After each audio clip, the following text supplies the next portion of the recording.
नमस्कार. आज आपण EVM वोटिंग मशीन ॲप कसे वापरावे याविषयी माहिती करून घेणार आहोत. चला तर मग सुरू करूया EVM वोटिंग मशीन ॲप. सर्वप्रथम प्ले स्टोअरवरून EVM इलेक्ट्रॉनिक वोटिंग मशीन हे ॲप डाउनलोड करून घ्या. ते ओपन केल्यानंतर तुम्हाला अशा प्रकारे इंटरफेस दिसेल. त्यात 4 टॅब आहेत. सर्वप्रथम ॲप सेटिंग पाहूया. अशा प्रकारे स्क्रीनवर दिसेल. या ठिकाणी एकूण 10 कॅन्डिडेट आपल्याला सेटिंग करता येतात. EVM मशीन 2 रंगामध्ये आहे, व्हाईट आणि क्रीम. त्याचप्रमाणे मशीनचे 2 प्रकार आहेत. या ठिकाणी आपण वोटिंगसाठी पासवर्डसुद्धा सेट करू शकतो. त्याचप्रमाणे वोटिंग गॅपमध्ये 7 सेकंदापर्यंत अंतर ठेवू शकतो आणि रिझल्ट पाहतानासुद्धा 7 सेकंदापर्यंतचा आपण गॅप त्या ठिकाणी ठेवू शकतो. पुढची टॅब आहे हेल्प अँड इन्फॉर्मेशन. हे एवढं काही आपल्याला महत्त्वाचं नाही.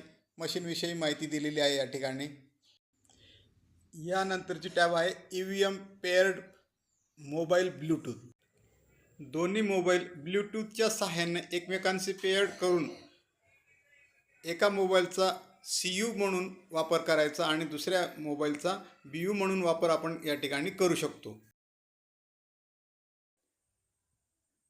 पुढची सेटिंग आहे सिंगल मोबाईल CU+BU. एकाच मोबाईलमध्ये कंट्रोल युनिट आणि बॅलट युनिट हे दोन्ही मशीन एकाच मोबाईलमध्ये चालू शकतात.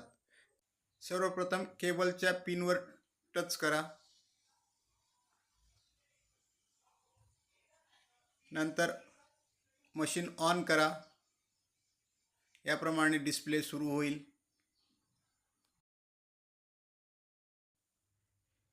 कॅन्डिडेट सेट करण्यासाठी या ठिकाणी टच करा. शटर ओपन होईल.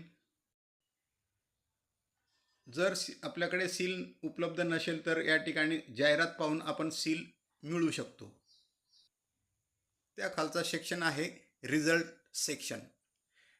या ठिकाणी टच केल्यानंतर आपल्याला रिझल्ट सेक्शन ओपन झालेला दिसेल. याप्रमाणे त्या ठिकाणी इंटरफेस दिसेल. क्लोज, रिझल्ट, प्रिंट आणि क्लिअर. CRC. मतदानासाठी जाताना बॅलेट दिल्यानंतर आपण कोणत्या उमेदवाराला मतदान केलेलं आहे ते मतदान व्यवस्थित त्या उमेदवाराला झालेलं आहे किंवा नाही हे आपल्याला त्या ठिकाणी VVPATला दिसून येत आहे. प्रत्यक्ष मतदान संपल्यानंतर कंट्रोल युनिट बंद करायचं आहे. क्लोज बटन दाबल्यानंतर या प्रकारे आपल्याला स्क्रीनवरती माहिती दिसेल आणि शेवटी मतदान बंद होईल. त्यानंतर आहे रिझल्ट सेक्शन. रिझल्ट पाहण्यासाठी आपल्याला रिझल्ट या ठिकाणी क्लिक करायचं आहे आणि अशा प्रकारे त्या ठिकाणी आपल्याला रिझल्ट पाहता येतो.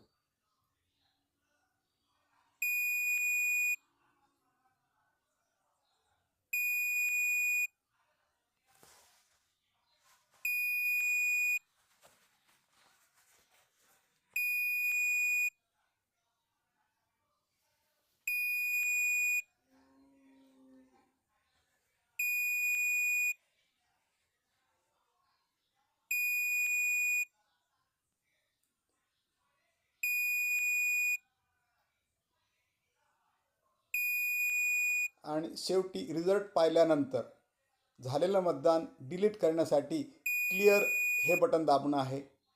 या ठिकाणी पूर्ण कंट्रोल युनिट क्लिअर होत आहे.